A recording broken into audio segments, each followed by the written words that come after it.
एकदा एक माणूस आगगाडीत बसला. गाडी सुरू झाल्यावर तिकीट चेकर आला. त्या माणसाने 2 तिकिटे काढली होती.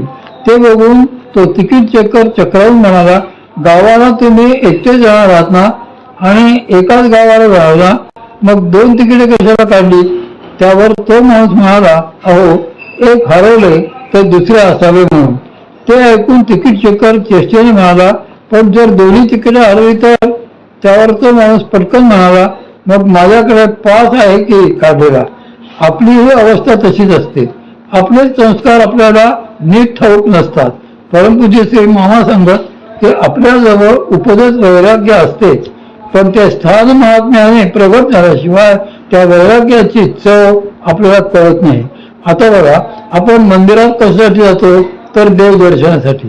पण ज्या मंदिराची साफसफाई, पूजा अर्चा, देखभाल कोणी करीत नाही, ज्या मंदिराचा उपयोग रिकाम टेकल्या माणसांकरवी दुपारी झोपण्यासाठी आणि रात्री पत्ते खेळण्यासाठी केला जातो, अशा ठिकाणी गेल्यावर चित्ताला देवदर्शनाची प्रसन्नता लाभेल काय? ज्या जागेचे संस्कार असे असतील तशाच प्रकारचे विचार तेथे गेल्यावर मनात उत्पन्न होत असतात. देवर्षी नारदांची कथा. शिवमहापुराणाच्या रुद्रसंहितेतील सृष्टीखंडात या संदर्भात एक मार्मिक कथा आलेली आहे. हिमालयात अशी एक जागा आहे की त्या जागेला भगवान श्री शंकरांनी विशिष्ट वरदान दिलेले आहे. त्याने त्या जागेत ज्यावेळी मदनाचे दहन केले त्यावेळी त्याने त्याला असे सांगितले होते की या परिसरात व पंचक्रोशीत तुझा प्रभाव पडणार नाही. या स्थानी पूर्ण वैराग्य नांदेल. येथे जे साधुसंत तप करतील त्यांना अनायासे वैराग्य उत्पन्न होईल. त्यांना तुझी बाधा होऊ शकणार नाही. ही घटना घडूनही बरीच वर्षे लोटली. त्यानंतर एकदा देवर्षी नारदांना असे वाटले की आपण हिमालयात तपश्चर्या करावी. म्हणून ते योगायोगाने त्याच स्थानी तपश्चर्या आले. त्यांनी तेथे मोठी कठोर तपश्चर्या पूर्ण केली. पण शिवमायेमुळे त्यांना असे वाटू लागले की आपले वैराग्य खरोखरी अनुपम आहे. इंद्राने पाठवलेल्या मदन व त्याच्या अप्सरांचाही प्रभाव तप करताना आपल्यावर पडला नाही. कामावर आपण पूर्ण विजय मिळवला आहे हे आपले मनोगत कुणाला तरी सांगावे म्हणून ते भगवान श्री शंकरांनाच सांगायला गेले. नारद मुनींचे ते सांगणे ऐकून भगवान श्री शंकर हसले आणि म्हणाले, तुम्ही हे सगळे मला सांगत आहात ते ठीक आहे, पण भगवान श्री विष्णूकडे मात्र हे सांगायला तुम्ही जाऊ नका. आता भगवान श्री विष्णूकडे का जायचे नाही ते काही नारद मुनींच्या लक्षात आले नाही. त्यामुळे न राहून नारद मुनी प्रथम ब्रह्मदेवांकडे जाऊन त्यांना आपल्या तपाचे वृत्त सांगून मग भगवान श्री विष्णूकडे गेलेच.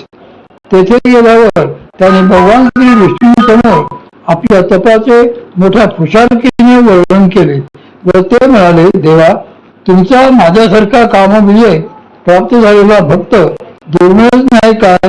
त्यांची ती गौरवोक्ती ऐकून भगवान श्री विष्णू फक्त हसले, कारण त्यांना त्यातले रहस्य चांगलेच माहिती होते. पण वरून तसे काही न दाखवता ते नारद मुनींना म्हणाले, नैष्टिको ब्रह्मचारित्वं ज्ञान वैराग्यवान सदा कथं काम विकारी स्था जन्मना विकृतस्त्री. तुम्ही नैष्टिक ब्रह्मचारी आणि ज्ञान वैराग्यवान आहात. जन्मताच तुम्ही अविकृत बुद्धीचे असल्याने कामविकारी कसे असाल? श्री नारदांची अशी स्तुती करून भगवान श्री विष्णू त्यांना पुढे म्हणाले की मुनीवर, तुम्ही फार दिवसात पृथ्वीवर गेला नाही, तेथे एखादा फेरफटका मारून या. ते ऐकून नारद मुनी अगदी मजेत आकाश मार्गे पृथ्वीवर येण्यासाठी निघाले. हरिरूपाची मागणी. देवर्षी नारद मुनी आकाशातून पृथ्वीवर जेथे उतरले तेथे त्यांना एक साधू बाबा दिसले.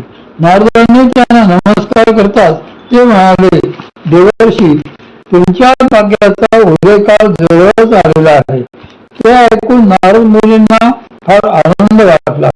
पुढे फिरता फिरता ते एका राज्यात शिरले.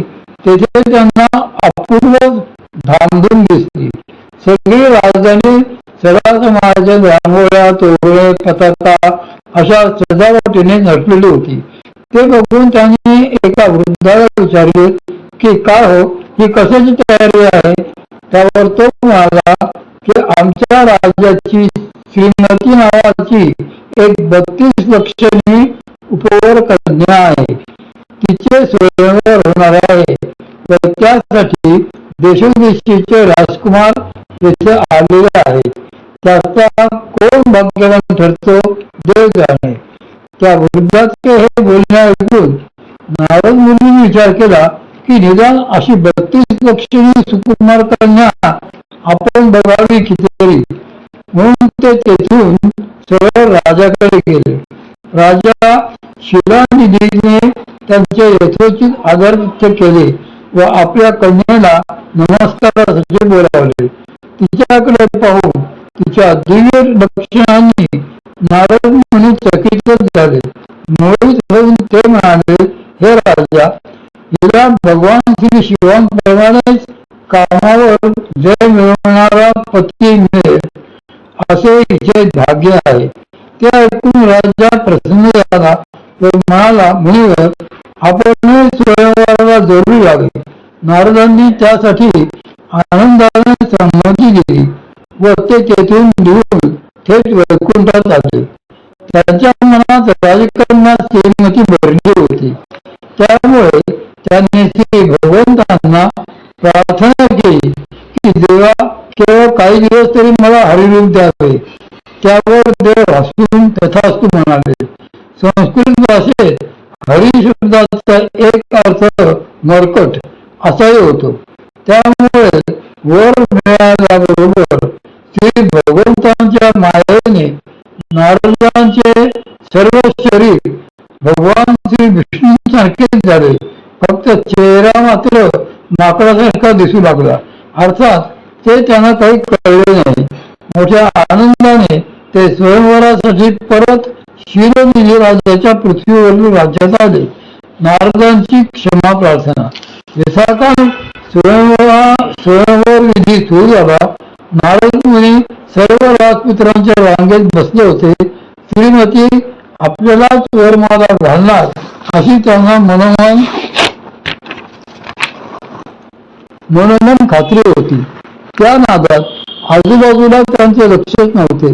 स्वतःचे व श्रीमतीचे सौंदर्य न्याहाळण्यात ते गर्क होते. होता होता वरमाला हाती घेऊन श्रीमती पुढे आली व नारदांकडे बघून उपरोधाने हसली. मग त्यांना टाळून ती तशीच थोडी पुढे गेली व नारदांच्या शेजारीच बसलेल्या एका राजपुत्राच्या गळ्यात तिने हातातली वरमाला घातली. नारदांना हा अपमान चांगलाच झोंबला. त्यांनी श्रीमतीच्या मागेच असणाऱ्या तिच्या दासीला त्याबद्दल विचारताच तीही असली व आरशात तोंड आधी असे त्यांना म्हणाले. तेव्हा नारदांनी संतापून महाकालातील पुष्करीच्या जगातच आपले तोंड बघितले तर त्यांना ते माकडासारखे दिसले. ते बघताच भगवंतांनी आपल्याला फसवले म्हणून ते आणखीनच संतापले व झाल्या गोष्टीचा जाब विचारण्यासाठी तावातावाने वैकुंठाला जायला निघाले. वाटेत त्यांना राजकन्या श्रीमती व तिने वरलेला राजपुत्र यांची वरात वैकुंठाच्या दिशेने जाताना दिसली. नारद मुनी त्यांच्या जवळ जाताच राजपुत्र व श्रीमती दोघेही अदृश्य झाले आणि त्यांच्या जागी त्यांना भगवान श्री विष्णू व श्री लक्ष्मी माता दिसू लागले. तेव्हा मात्र नारद मुनी ओसाळले व त्यांना क्षणात श्री भगवंतांचा सगळा खेळ लक्षात आला. त्यांनी धावत जाऊन त्या जगाच्या मातापित्यांचे चरण धरले व वारंवार क्षमा मागितली. आपल्या ठिकाणचा वैराग्य प्रभाव किंवा आपला कामविजय हा आपला मोठेपणा नसून ज्या ठिकाणी आपण